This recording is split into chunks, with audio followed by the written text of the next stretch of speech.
주의 손가락으로 만드신 주의 하늘과 주께서 베풀어 두신 달과 별들을 내가 보오니 사람이 무엇이기에 주께서 그를 생각하시며 인자가 무엇이기에 주께서 그를 돌보시나이까.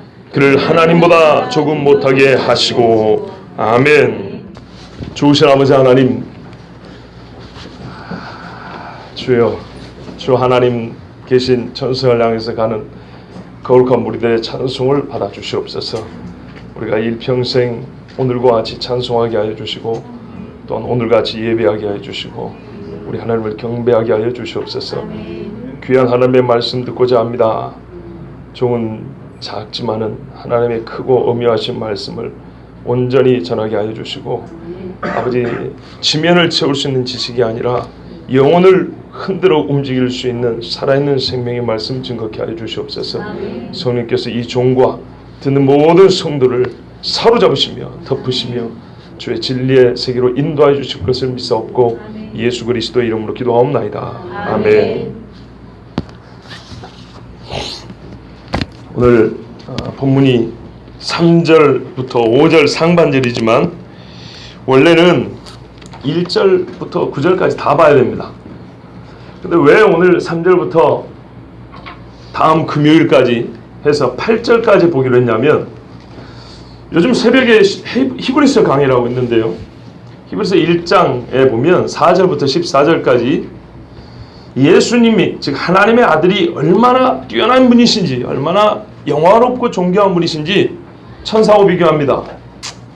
히브리인들이 볼 때 이 땅에 존재하는 것들 중에 하나님 다음으로 능력있고 영광스러운 존재가 천사란 말입니다. 그 예는 성경에서 많이 볼 수 있습니다.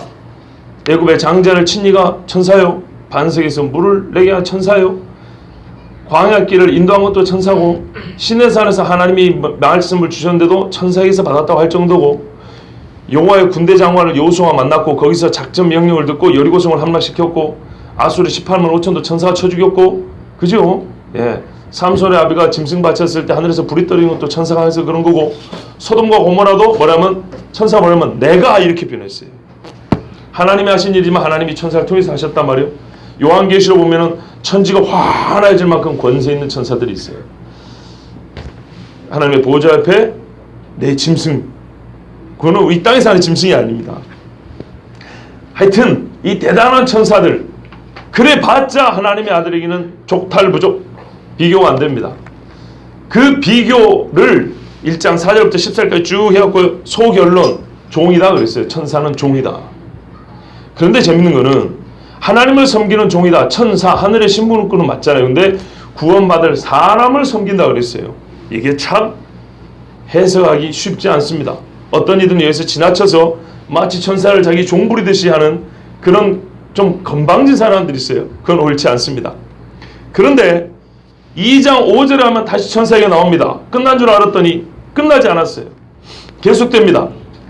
2장 1절부터 4절까지 중간에 앞으로 쭉 가다가 너무 중요한 일이 있어서 한마디 한 다음에 이 큰 구원, 옛날에 구약시대는 이렇게 천사를 통하여 주신 말씀을 듣고도 이 구원을 등한히 여긴 사람이 큰 복을 받았는데, 하물며 천사가 비교 안 되는 아들을 주신 구원을 등한히 여긴 사람은 얼마나 큰 복, 정당한 심판을 받겠느냐. 이거를 잠깐 경고를 준 다음에 다시 끝나지 않았어요. 예수님하고 천사하고 비교해가지고 아직 할 말이 많아요. 그만큼 천사는 예수님한테 비교가 안 돼요. 그런데 재밌는 거는 2장 5절 이하를 내라면 시편 8편을 가지고 오늘 이건 3절부터 인용을 해가지고 천사와 예수님을 비교합니다.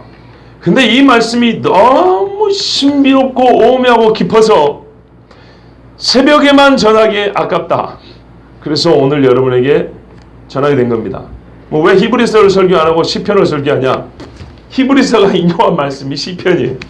그래서 오늘 말씀 전합니다.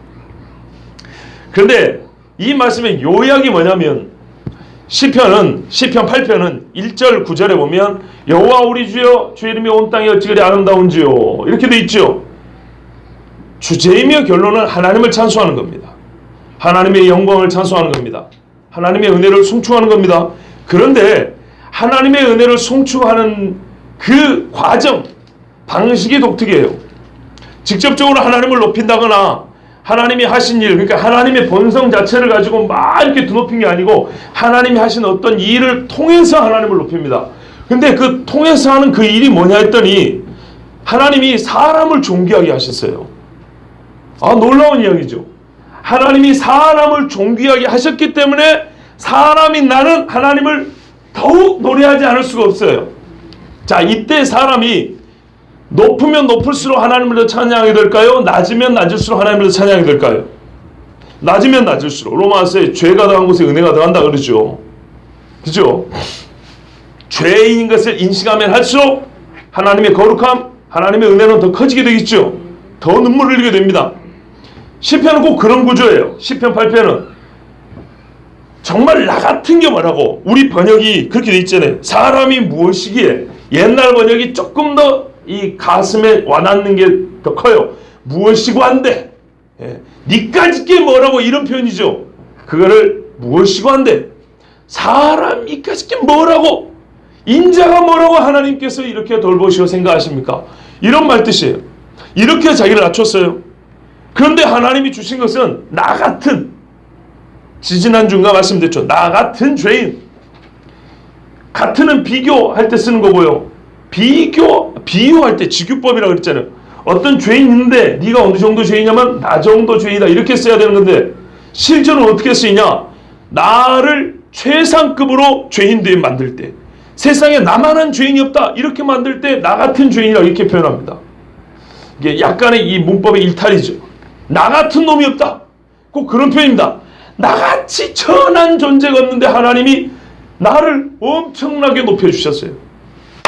그래서 나는 어쩔 수밖에 없냐, 하나님을 노래하지 않을 수가 없는 거예요. 자, 이런 구조입니다. 그런데 이 딱 가운데 부분, 하나님이 사람을 높여주신 이 부분이 희한하게 히브리서에 들어있는 거예요. 이상하지 않으세요? 하나님의 아들과 천사를 비교하고 있어요.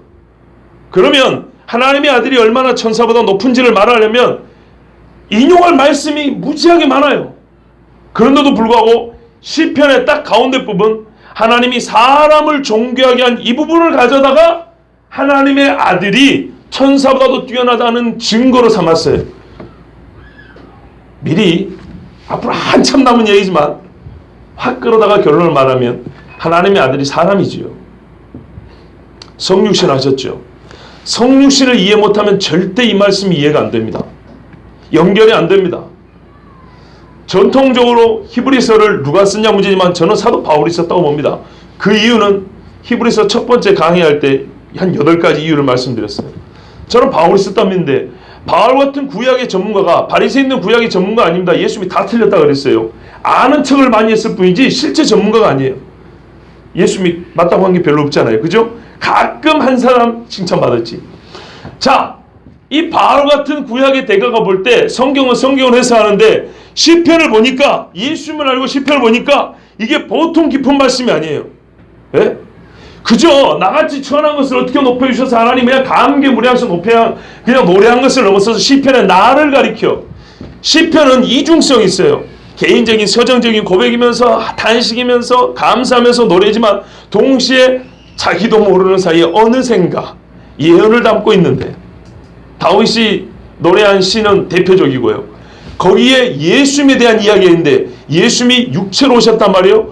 육체로 오신 즉 사람 예수가 얼마나 존귀케 될 것인가. 그런데 동시에요, 분명히 사람에 관한 이야기입니다. 사람이 존귀케 된다는 이야기입니다. 사람이. 왜요? 우리가 예수 그리스도로 말미암아 하나님의 자녀가 되었잖아요. 그죠? 자녀가 혈과 혈, 그러니까 이렇게 된 거예요. 우리가 사람인데 예수님이 사람이 되었고, 사람인 예수가 높이 되었고, 그를 믿는 우리 사람도 더불어서 높여진다는 게 성경의 공식입니다. 그래서 시편 안에 이 깊은 진리가, 사람을 말하는 것 같지만 실제로는 하나님의 아들을 높인 것이요, 동시에 더불어서 실제로 사람, 여러분 도대체 사람이 무엇이고 한데 이 사람이 감당할 수 없는 진짜 예수님만 누릴 수 있는 그 영광의 보좌에 함께 앉아 누리기까지, 이 귀한 메시지가 시편에 들어있다는 얘기입니다. 그래서 오늘 이 말씀을 보려고 합니다. 이 가운데 부분만 봅니다. 자, 시편 8편을 전체를 봐야 되겠지만 오늘은 히브리서와 관련하여서 시편에 인간을 존귀케 하신 하나님, 즉 3절부터 한 8절까지를 보는데요. 한꺼번에 다 볼 수 없기 때문에 사실 오늘 읽은 본문도 다 전할 시간이 있을지 모르겠어요. 금요일까지 해서 두 번에 나눠서 전하도록 하겠습니다. 그러니까 금요일에 오셔야겠죠? 의원 형제만 빼고 군대 가야 되니까. 자, 그런데요, 이 중요한 메시지를 전하면서 더불어서 제가 욕심을 하나 냈어요. 그건 뭐냐면 시편이 사람을 존귀하게 하는데 기본적으로는요, 하찮게 만들어서 존귀케 합니다. 아주 별 볼 일 없는 인간으로 만들어서 존귀케 한다는 거예요. 이런 구도를 갖고 있습니다. 그래서 이 말씀을 전한 김에 우리가 잘못 쓰는 말, 또는 그 말이 틀린 건 아니지만 자주 그 말을 쓰다 보면 큰 오류에 빠질 수 있는 말, 함정에 빠질 수 있는 이 시대의 대표적인 그 말할까 기분 좋은 문구 하나, 이것에 대한 그 인식도 좀 바로 잡으려고 합니다. 그게 뭐냐면 너는 특별하단다 라는 말입니다. 너는 특별하단다. 당신령은 놀라운 계획을 갖고 계십니다. 너는 특별하다. 듣기 좋죠?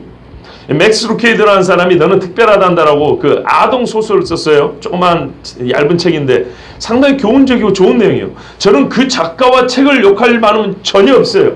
다만 너는 특별하단다는 문구를 따와가지고 일반 사람들, 이렇게 밖에 사람들도 쓰고 우리 성도들도 쓰는데, 이 말을 쓰면서 빠지기 쉬운 함정이 한 두 가지 있고요. 또 이 말이 가리고 있는 무서운 진실이 한 두 가지 있어요. 요거를 더불어서 파헤치면서 오늘 본문에 좀 깊숙이 들어가 보고자 합니다. 그래서 시간이 좀 부족할 것 같은데 시간을 아끼기 위해서 제가 원고를 중심으로 좀 오늘은 읽으려고 합니다. 그렇지 않고 여러분 얼굴을 보고 하면 시간이 무지하게 많이 와요. 계속 풀어갖고 말하고 얼굴 보면 못 알아본 것 같으면 또 말해야 돼요. 또 말해야 돼요. 그래서 시간이 많이 가는데 할 수 없이 시간을 아끼기 위해서 저답지 않게 원고를 좀 보고 하려고 하니까 여러분 집중해서 제가 혹시 눈을 마주치지 못하더라도 잘 들어보시기 바랍니다. 너는 특별하단다가 갖고 있는 이 함정을 파헤치면서 오늘 본문에 좀 더 깊숙이 들어간다고 그랬습니다. 먼저 너는 특별하단다 갖고 있는 함정 한 두 가지 보려고 합니다. 첫 번째는 뭐냐면요, 너는 특별하단다는 말은 내가 가진 것으로 평가받는 세상에 대해 나 자신의 가치를 깨닫고 만족하고 자부심을 가져라고 그렇게 당부합니다. 네가 가진 걸로 비교하지 말고 네 자신의 가치를 깨달으라 그럽니다. 그리스도인들에게는 참 지당하고 맞는 말입니다. 그런데요, 특별에 익숙해진 세상에서, 특별히 붙여져야 진짜 특별함을 느끼게 된 세상에서는 도리어 이 너는 특별하단다는 말이 거짓된 특별함을 심어줄 수도 있습니다. 무슨 말이냐면 나는 잘난 것도 없고 가진 것도 없지만 하나님의 작품으로서 특별해를 가르치다 보면 결국 특별해야 삶의 기쁨과 만족을 느끼는 세상 풍조는 그대로 둔 채 특별함의 이유를 하나님으로 바꾼 것입니다. 돈이 많아야 특별하고 지위가 높아야 특별을 빼고 하나님으로만 바꿔치기 한 겁니다. 세상 사람들이 듣기에는 너는 하나님의 자녀이기 때문에 특별하다는 말이 설득력도 없을 뿐만 아니라 우리 자신이 특별하지 않고는 특별하지 않은 존재인, 말이 자꾸 도는데 그러니까 특별을 빼고도 특별한 것을 갖추지 않는데 여전히 특별한 세상에서, 특별함을 좋아하는 세상에서 특별함을 그대로 유지한 채 우리에게 특별함을 가르쳐 주려고 하는 그런 함정이 있다는 겁니다. 너는 특별하지 않아도, 그러니까 이렇게 말해야 돼요. 너는 특별하지 않아도 존귀한 사람이다.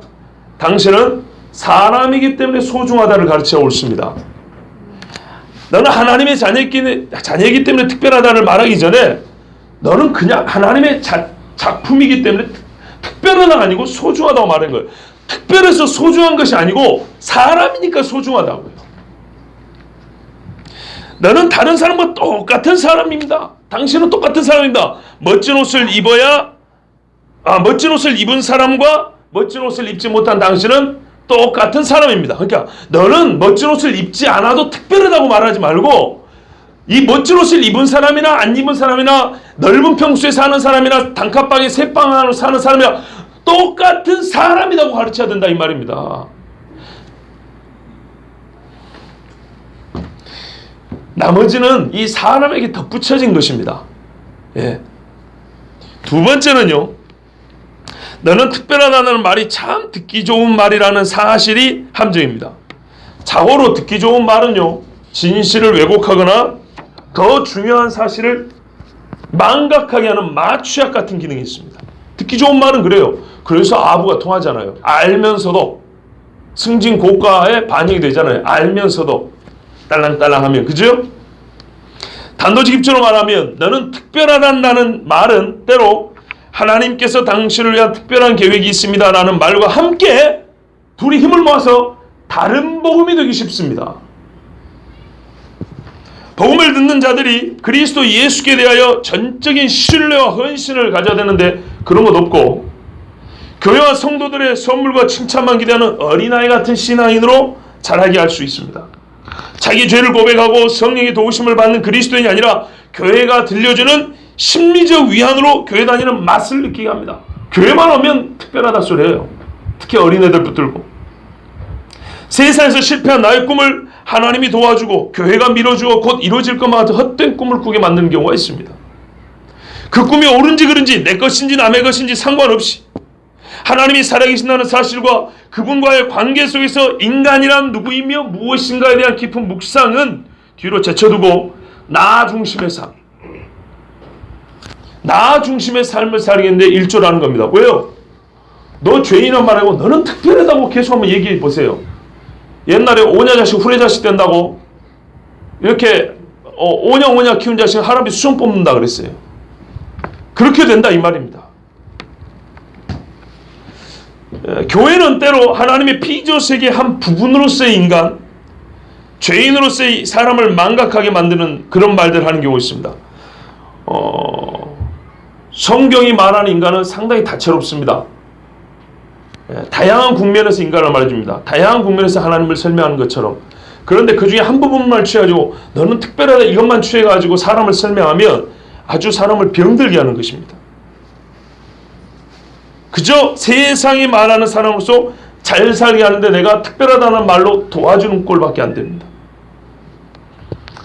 교회가 상당히 이미지 갱신을 할 때 너는 특별하단다, 하나님은 살아계신다는 말이 틀린 말은 아닌데 지나치게 남용해가지고 다른 복음으로 전락시키는 경우가 있어요. 이것들이 함정입니다. 또 너는 특별하다는 말이 가리고 있는 현실 실제가 있어요.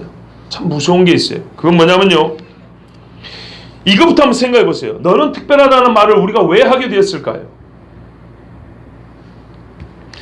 겉보기에 요즘 시대는 말이죠, 그 어느 때보다 사람을 존귀하게 진짜 특별하게 대하는 시대처럼 보입니다. 서비스 정신이 얼마나 투철한가 봐보세요. 예? VIP랍니다. 특별한 사람이랍니다.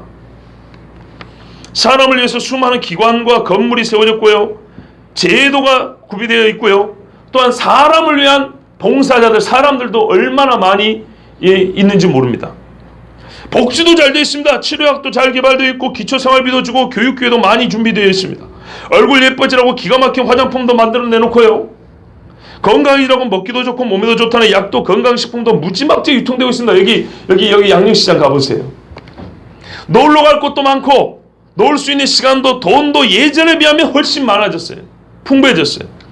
혹시 사람 하나 다칠까봐 곳곳에 CCTV 설치해두었고, 우리 애새끼들 다칠까봐 동네 사람들 어른들은 학교에 아예 들어가지도 못하게 해놓고, 좋은 세상 아닙니까? 다치면 어쩔 거예요. 깡패들 들어갔고, 그죠? 물도 굳이 길어서 마실 필요가 없어요. 소독약 팍팍 풀하고 집에까지 대령해 줍니다. 혹시 서로 다름에 대해서 차별해갖고 서로 싸움 날까봐 처음부터 차별금지법 만들어가지고, 예? 모든 것을 허용해. 이렇게 좋은 세상이 됐어요. 특별한 인간들을 특별히 보여주고 있지 않습니까? 그런데 무슨 특별하단 말을 교육기관마다 광고마다 교회마다 떠들어내냐 이 말이에요. 이렇게 특별하게 대우를 받고 있는 시대가 어디 있었다고. 이 말은 스스로 모순을 안고 있다 이 말입니다. 모순을 숨겨 있다는 겁니다. 겉보이 이렇게 특별한 대우를 해주지만 왜 특별하다는 말을 많이 읊어댈까요? 실제로는 말은 그렇지만 특별한 대우를 못 받고 있다는 겁니다. 실제로는. 여러분, 내가 농사지어서 살 수 있는 땅인데, 내 땅인데 뺏어가지고 나를 소장농으로 전락시킨 다음에 먹을 양식을 대줬어요. 너는 특별하니까. 말이 됩니까? 말 안 되죠. 마치 이런 거예요. 사람을 물에다 밀어 넣어버렸어요. 그래서 물에 빠져 죽게 만들었어요. 그러나서 굴명조끼를 던져줬어요. 그런데 물에 빠진 사람은 내가 민지 몰라요. 나를 어떻게 할까요? 은인인 줄 알겠죠? 이런 식이라는 거예요. 세상이 그런 식이에요. 정말 특별하지 못하게 사회 전반을 그렇게 만들어 놓고 일부분 어떤 영역에 있어서 먹을 만한 거 던져준 다음에 너는 무지막지하게 특별한 사람이야. 남의 나라 물 다 뺏어놓고 관계수로 만들어준 다음에 샘 몇 개 파준 다음에 당신들은 특별한 사람이야. 우리는 이렇게 당신들에서 수고하고 있어. 순 거짓말이죠. 수백억 세금 횡령 해놓고 연말에 가가지고 양로에다 몇천만 원 기탁한 다음에 우리는 사회를 위해서 여러분들을 위해서 기업 운영한다고 정말 욕이 나오려고 그러는데요. 예? 말도 안 되는 소리죠. 예를 들면 화장품 하나 더 생각해 볼게요. 여성의 피부를 무지막지하게 생각해서 품질적인 화장품을 값싸게 대량으로 공급하는 화장품 회사 같지만 실제로 그 팔아먹으려고 광고 어떻게 하는가 봐보세요. 광고를 가만 보면요, 이 화장품을 안 바르면 여자도 아닌 것 같아요. 어디 나가서는 안 될 것 같고 여자가 되기 위한 조건으로 이 화장품을 반드시 발라야 될 것 같아요. 얼마나 교육을 잘 시켜놨든지 요즘에 중학생 애들도요, 외출하려면 화장 안 바르고 외출 안 해요. 미국은 어쩐지 모르겠지만 한국 그래요. 진짜입니다. 유명 브랜드 화장품 안 쓰면 어디 가서 화장품 이 얘기도 못 꺼내요. 전 항상 현실을 말한다 그랬습니다.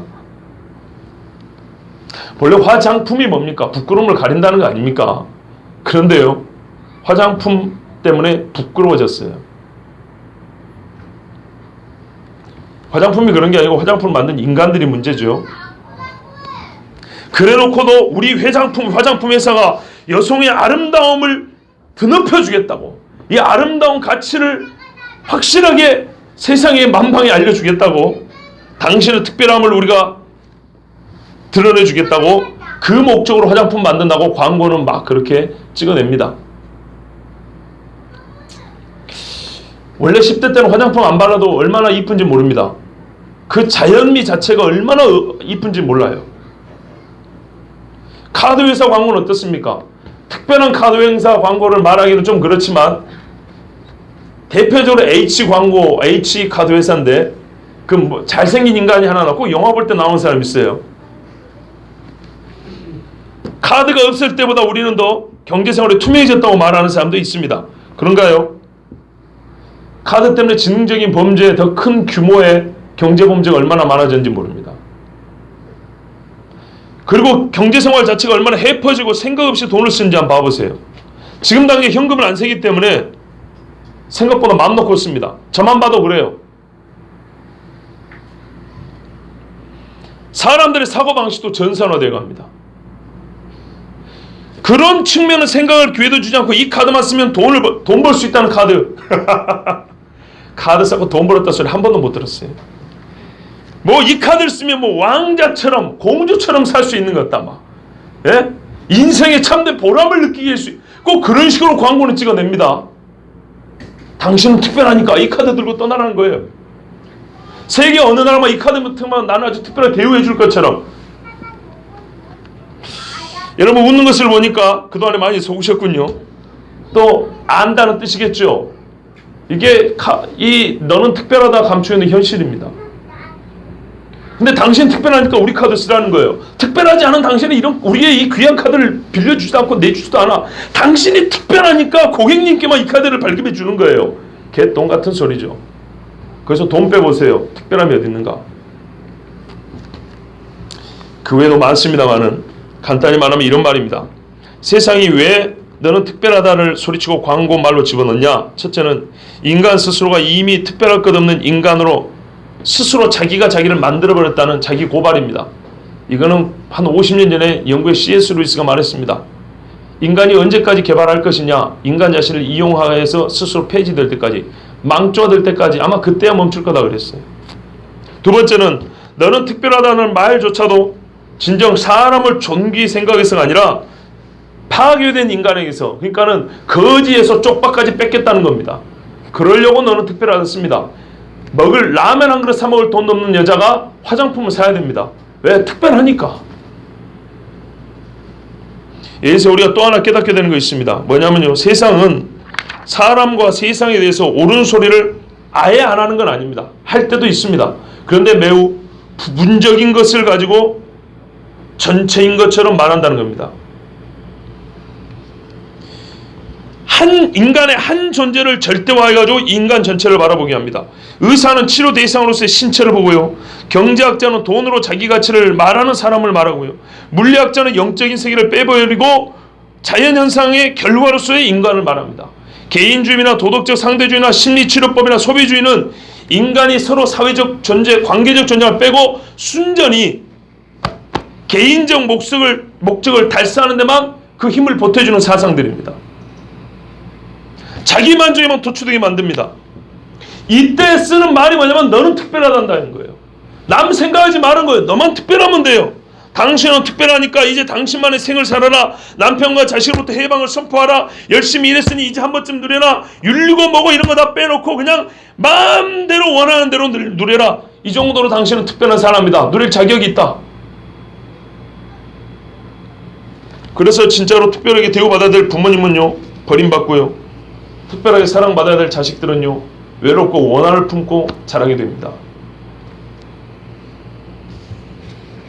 이게 이 시대의 현실입니다.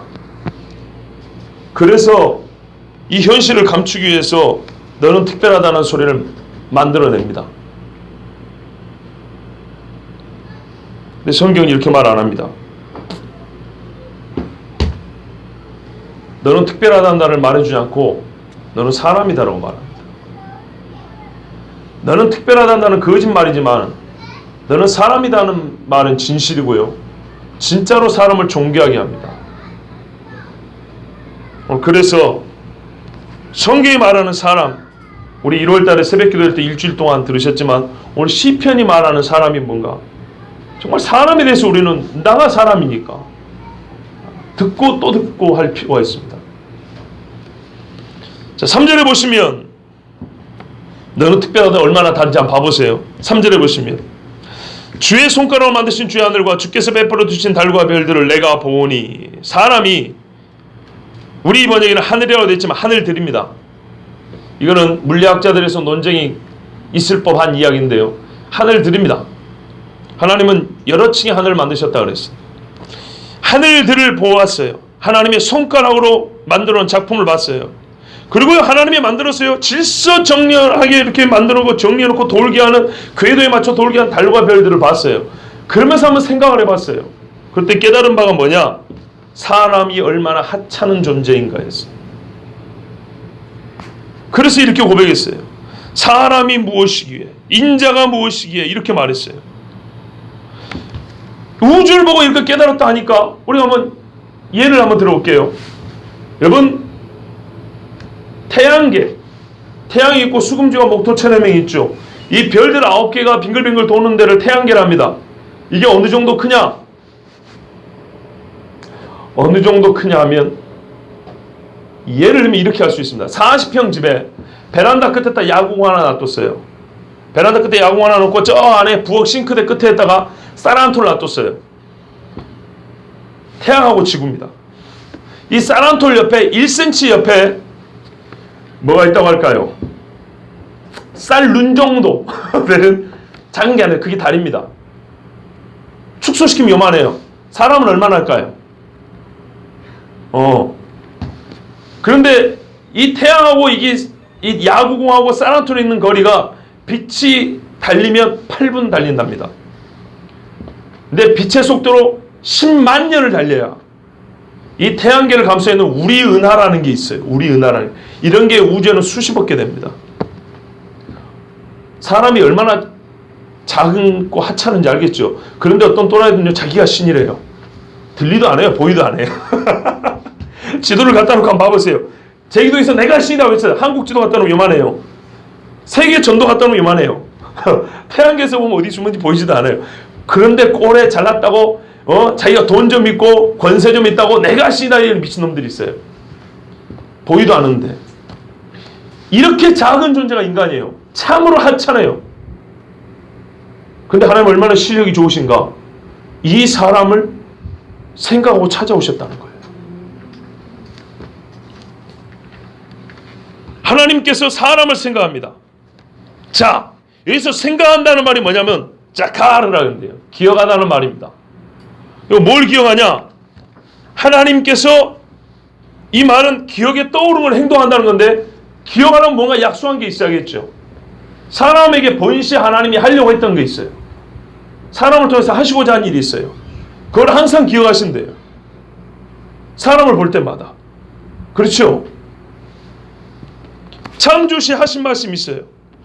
창조 때 사람을 통해서 하려고 했던 그 계획이 있어요. 이건 하나님 항상 기억하세요. 그래서 어떤 사람들이 이렇게 말할 거예요. 아, 이거면 존귀한 인간이구만. 근데 일부러 주제에 맞추려고 사람을 자꾸 하찮게 만드는 게 아닌가. 그런데 그렇지 않아요.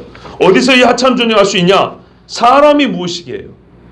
어감도 그렇죠. 무엇이, 이거는 자기를 낮출 때 쓰는 말이죠. 거기다 있어 사람이란 말이 히브리어로 에노시라 그러는데요. 히브리어에서 사람을 가리키는 말 한 4가지 됩니다. 근데 에노시라는 말은 연약하고 비천한 타락한 인간을 말할 때 쓰는 말이에요. 예를 들면 시편 9편 20절에 여호와여 그들을 두렵게 하시며 이방 나라들이 자기는 인생뿐인 줄 알게 하소서에 똑같은 말을 씁니다. 하나님을 대제하는 자가 있어요. 그때 말하면 하나님을 대제하는 직간 놈들이 뭔지 알게 하소서 할 때 인생이라는 말을 쓰는데 여기 똑같이 우리 시편에 사람이라는 말을 쓰는 에노시라는 말을 씁니다. 그러니까 하나님을 대제하는 인간이 어떤 존재인지 깨닫는 거예요. 비천하고 연약하고 죄인 주제에 감히 하나님을 대적해?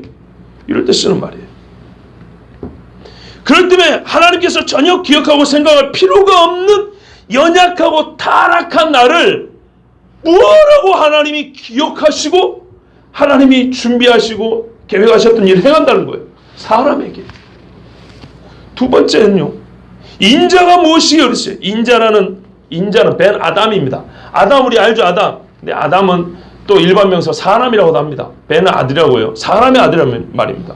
예수님이 인자합니다. 인자는 뭐냐? 더 낮춘 말이에요.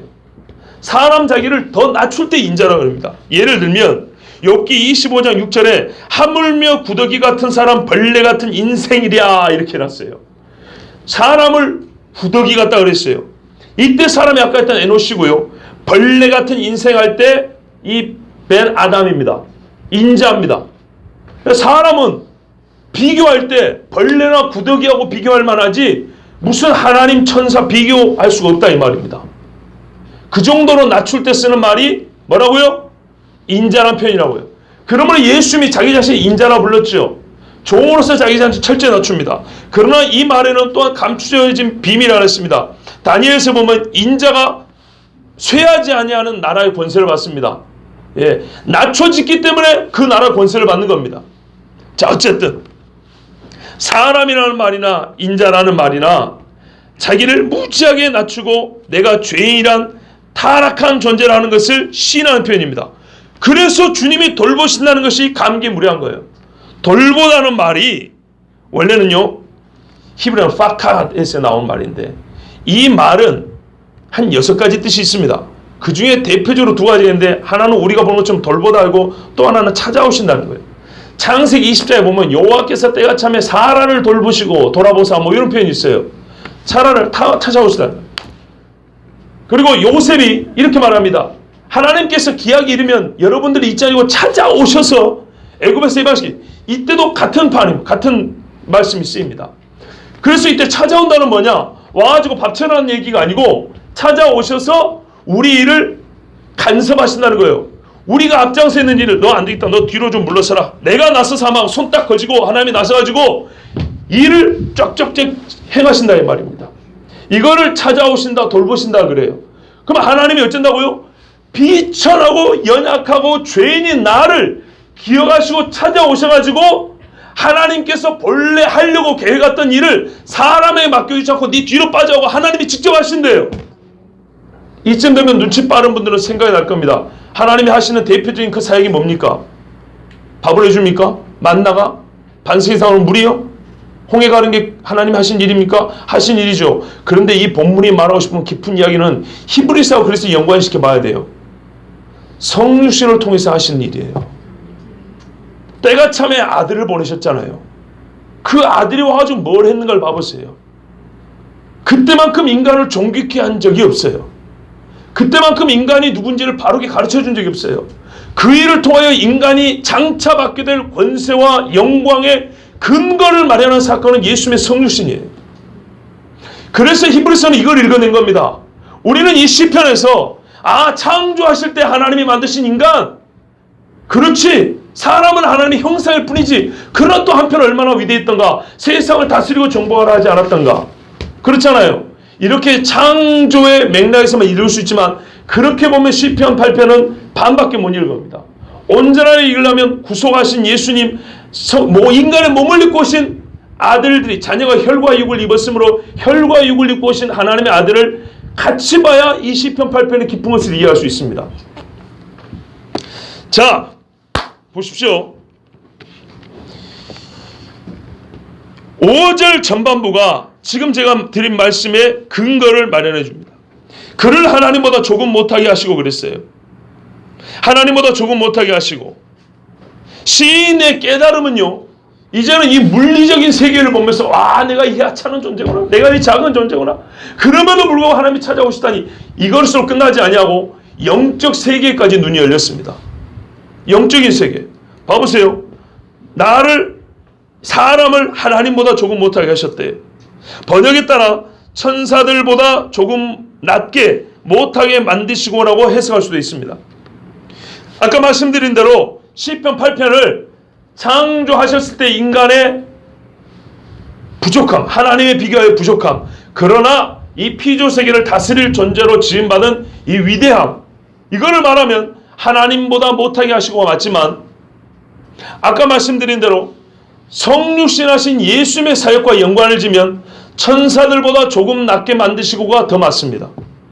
성경은 성경으로 해석할 때 히브리서를 보면 히브리서는 분명히 천사보다 조금 못하게 이렇게 되어 있습니다. 물론 구약 신학자들은 하는 말이 여러분 좀 어렵죠. 그러나 귀를 한번 기울여 들어보십시오. 하나님이 여기서 말하는 건 엘로힘입니다. 하나님을 말하기도 하고 천상의 천사들을 말하기도 하고 영적 존재들을 말할 때도 다양하겠습니다. 맥락에 따라 봐야 되는데, 보통 이런 경우에 사람을 말할 때 천사를 쓰는 경우는 없다고 하지만 저는 천사를 말하는 게 더 옳다고 봅니다. 몇 가지 이유가 있습니다.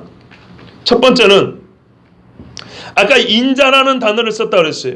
이 인자라는 단어는요, 최초의 죄 없던 상태의 인간을 가리킬 때 쓰는 말이 아닙니다. 간사님 눈이 힘들죠? 자, 그래서 한번 불러줬어요. 인자라는 표현은 에덴 동산에서 생명나무 과실 따먹고 살 때, 죄 없었을 때 사람을 두고 인자라는 표현 쓰지 않는다고요. 타락한 후에 말 그대로 구더기 같은 사람, 벌레 같은 인생을 표현할 때만 쓰는 말이에요.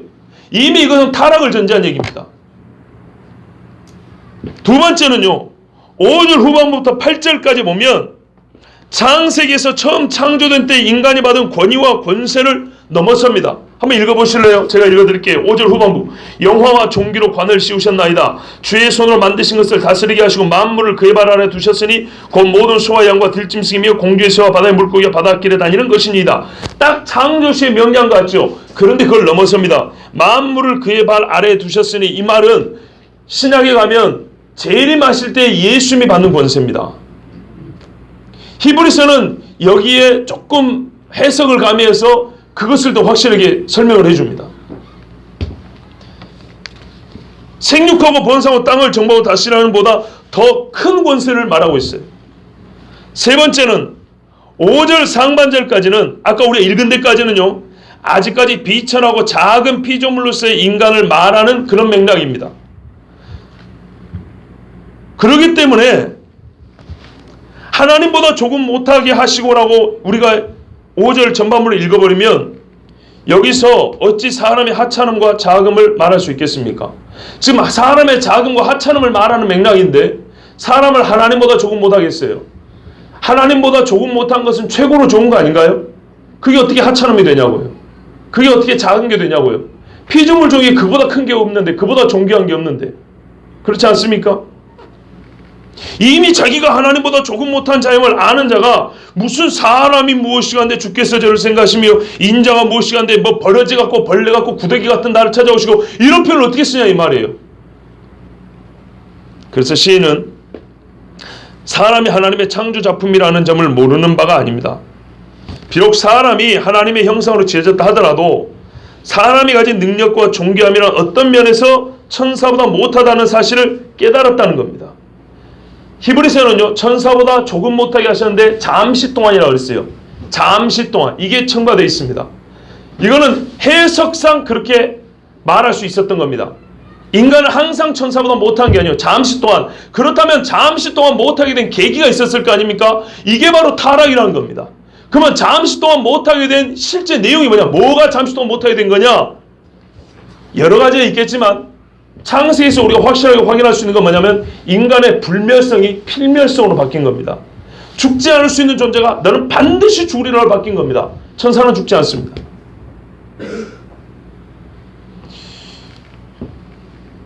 여러분, 우리가 읽은 조금 못하게 하시고, 제 해석에 따르면 천사보다 조금 못하게 하시고 조금 낮게 하시고, 이 못하게 하시고 낮게 하시고라는 말 자체가 어떤 뜻이냐면 본래 상태에서 감소시킨다는 뜻입니다. 성경에서 예를 찾아보면 홍수물이 이만큼 찼다가, 물론 별로 홍수는 깊은 좋은 건 아니지만 물이 빠질 때 못하게 하시고 있었던 그 말 같았습니다. 같은 어근입니다. 또 기름이 병에서 다하지 아니하더라, 항상 차있더라, 떨어지지 아니한다 할 때 쓰는 말입니다. 떨어진다는 얘기입니다. 본래 상태에서. 또 하나 아주 우리의 마음에 각인될 수 있을 말한 게 뭐냐면 세례요한이 이렇게 말합니다. 나는 쇠하여야 하겠고 그는 흥하여야 하리라. 이 쇠하여야 할 때 쓰는 말입니다. 못하게 하시고, 내가 본래 사람들에서 받은 인기가 있고 권위가 있고 나의 사역의 크기가 있어요. 그런데 예수님이 오신 이상 나는 이 자리에 있을 필요 없어요. 나는 이제 찌그러지는 게 맞다 이 말이에요. 우리가 좀 육감적인 표현이지만은 하나님께서 잠시 동안 어떤 계기로 인하여 사람을, 자녀인 사람을, 자기의 형상인 사람을 천사보다 작게 찌그러뜨렸다는 얘기입니다. 그 내용이 뭐겠냐는 거예요. 뭘 찌그러뜨린다 이 말이죠. 그를 대표적으로 가멸성, 인간이 죽을 수 있다는 겁니다. 왜냐하면 누가복음 20장 여기 주여 제가 빼먹은 것 같아요. 누가복음 20장 36절인가 보면 이런 말씀 한번 찾아보실래요? 누가복음 20장 36절입니다.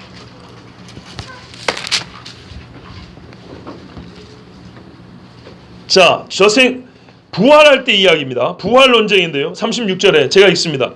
그들은 다시 죽을 수도 없나니 이는 천사와 동등이요 부활의 자녀로서 하나님의 자녀임이라. 아멘.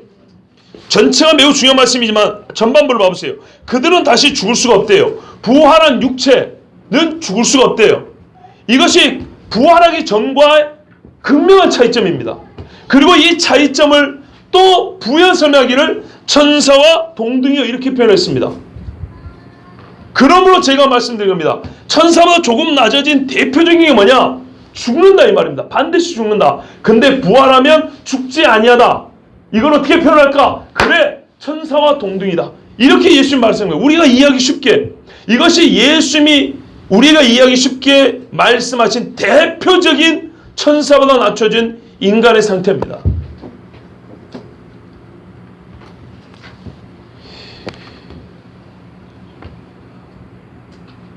그러므로 죄로 말미암아 본래 하나님의 형상으로 하나님보다 못한 존재로, 그러니까 못하라는 말을 원래는 쓰면 안 돼요. 컸는데 줄어든 거니까. 우리는 원래 하나님만큼의 능력이 없는 존재죠. 하나님보다 작은 하나님의 형상으로 만들어졌는데 그마저도, 사실은 그것도 엄청난 큰 권세요 능력이었지만 그마저도 범죄함으로 말미암아 타락하여 잃어버린 사람이 되었어요. 벌레 같고 구더기 같은 존재가 되었어요. 그래서 하나님께서는 우리 인간을 천사보다 낮게 만들어 보셨어요. 근데 이게 얼마나 큰 은혜인가 봐보세요. 사람이 뭘 깨닫는다고요?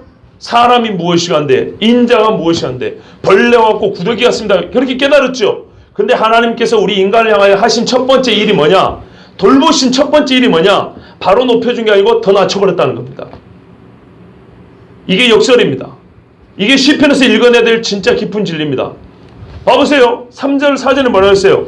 내가 이 타락한 인간이 말이죠. 그래도 로마서 1장 말씀처럼 만물에 깃든 하나님의 신성의 그 능력을 보고 깨달은 바가 뭐냐? 나는 이렇게 하찮은 존재구나. 나는 벌레같고 구더기 같구나 깨달았어요. 그리고 또 하나 깨달았는데 아니 나 같은 인간을 하나님이 찾아오신 거예요. 얼마나 큰 은혜인지 몰라요. 그렇죠? 그래서 찾아오셔서 결국에 무슨 일 하셨냐? 나를 무지하게 존귀한 자로 높여주셨어요. 그런데 이게 결론인데, 최종 결론으로 가기는 일단 결론인데, 나를 높여주셔서 하신 일이 뭐냐 했더니 두 가지를 하셨는데 하나는 나를 더 낮춰버린 거예요. 이게 5절 전반부 이야기입니다. 무엇이 한데 찾아오셨습니까? 주여 감사합니다 했더니 애나 너는 더 낮아보라고 확 더 밟아버렸어요. 에덴 동산 봐보세요. 안 그래도 죄 지어서 죽게 생겼는데 쫓아내버렸죠. 절대 못 들어겠죠. 죽게 만들어버렸죠. 근데 이게 신비입니다. 여러분 봐보세요. 죽지 않으면 죄를 갖고 영원히 살아야 됩니다. 죄를 갖고 영원히 산다는 말은 나의 죄를 생명은 피에 있다 그랬죠. 피를 흘려줄 죽음이 존재하지 않는다는 얘기입니다. 이해되세요? 사람이 죽지 않아요. 죽지 않은 존재로 영원히 사는데 누가 사람이 된 듯 나를 위하여 피를 흘려 죽을 수 있겠어요? 죽지 않으면 인간이 죽을 수 있는 존재가 되지 않으면 나를 위하여 대신 죽어줄 존재도 있을 수가 없어요. 즉 하나님의 아들이 육신을 입고 우리를 위하여 죽을 수가 없다고요. 죄의 사함은 영영 빠이빠이입니다. 죄의 사함을 받기 위해서는 인간은 죽어야 돼요. 죽을 수 있는 존재가 돼야 돼요. 하나님이 그래서 우리를 죽여버렸어요. 그 때문에 어떻게 됐습니까? 하나님이 그 아들을 보내시고 핏값으로 우리 죄를 사하시고 우리를 다시 그의 영화로운 부활의 육체같이 빌립보 3장 말씀같이 우리를 영화로운 부활처럼 변화시키셨죠. 부활만 시켰습니까? 그 아들이 종으로서 생을 완수하시고 받은 영화와 존귀를 우리에게 나눠주신다 그랬어요. 이것이 이 뒷부분 말씀이고 히브리서가 말하는 거예요. 하나님의 아들이 그렇게 영광을 얻으셨다는 겁니다. 그런데 더불어서 사람인 우리가 그 영광에 참여한다는 거예요. 이 놀라운 신비, 우리 인간이 그렇게 존귀하게 여김을 받을 수 있는 거, 천사가 언제 그런 일을 했냐 이 말이죠. 천사 중 누가?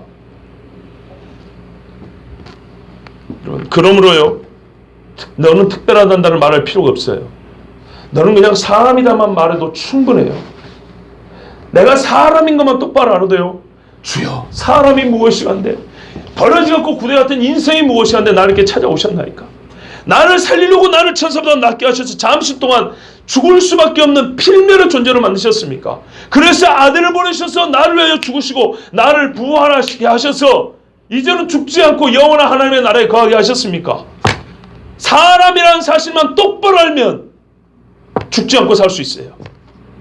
내 인생 하찮게 아무나 내던지면서 살지 않을 수 있어요. 정말로 귀히 여기며 세월을 아끼며 살 수 있어요. 지혜롭고 건강하게 살 수 있어요. 무슨 그런 광고 문구가 필요합니까? 사람이 무엇이 한데, 너는 특별하다는 말을 듣기 전에 사람이 무엇이 한데를 들으십시오. 그러면 다음 시간에 들을 말씀, 사람이 무엇이 한데를 들은 후에 듣는 말씀은 더 찬란하고 더 영광입니다. 감히 감당이 안 돼요. 최면 집사님, 일이 바쁘시지만 나와야 되겠다고 생각이 되시죠? 나는 지금 최 집사님 보고 하는 얘기가 아니에요. 놓칠 수 있습니까? 네? 사실 그래서 히브리서와 같이 봐야 되는데 시간 관계에서 히브리서는 찾아보지 못했습니다. 집에 와서 꼭 한번 읽어보세요. 어떤 맥락인지.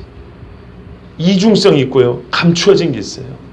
그런데 하나님의 아들을 빼고서는 시편이나 히브리서는 전혀 해석이 안 됩니다.